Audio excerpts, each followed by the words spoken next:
Harrogate Town 3, Farsley Celtic 1. Adam, probably not the result you wanted, but good for the lads to get back out there and get more minutes under the belt. Yeah, we knew that when we was coming here it was going to be a difficult challenge for us against a very good side, and I felt we performed pretty well, to be fair. I was disappointed with the goals. I thought we should have done better for all three goals, really. Certainly the second and the third, they were terrible goals. I know that the third one was probably not a penalty, but we made errors in the build-up to that, and just said to the lads there at the end, we've put in a really good performance for me.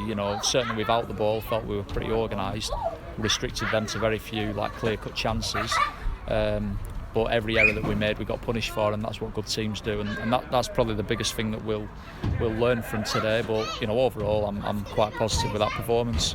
Of course, Harrogate Town are a very good National League side, but is it good to come up against opposition like this, just so you know where you stand in terms of the National League North, especially, and what it's going to take to do well in that league? Definitely, we want. You learn more about yourselves when you play the better teams. I said the same after the Halifax game.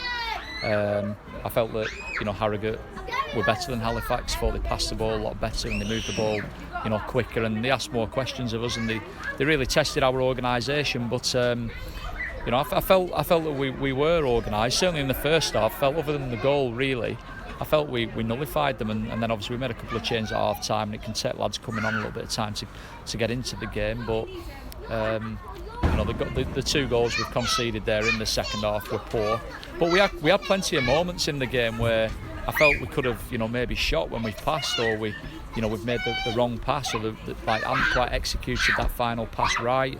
In another couple of weeks when we're a little bit sharper, we've got some more minutes in the tank after the Ossett game, then I'm sure that we'll be a bit more ruthless, and hopefully we'll have at least one or two lads back by then, which gives us even more options. Yeah, Jimmy Spencer and Sayers again weren't involved. Trenery and Jordan Richards, they weren't involved either. Have you got updates on them for? Well, Jimmy was always going to be away this weekend, otherwise he would have been involved today. Dave, he's got to go back and see the specialist on Wednesday. That's a bit of a tricky situation really. He's not responded as we would have hoped to a couple of injections that he's had, so we've just got to be patient on that one. Jordan, he's back in training on Tuesday.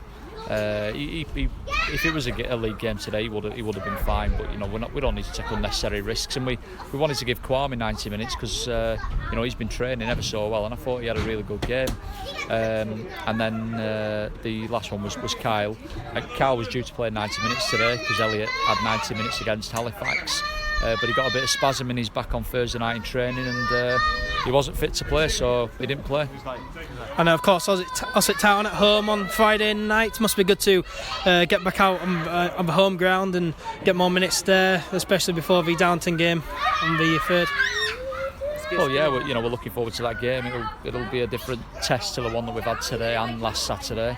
But they had a good season last season, Ossett United, and we're looking forward to getting back out on the pitch. We've got to work hard now, Tuesday, Thursday. Even though it's a Friday night game, we'll still have the lads in Tuesday, Thursday. It's the last week really where we will really push them, and then we'll start to wind it down after the Ossett game and gear up for the first game of the season.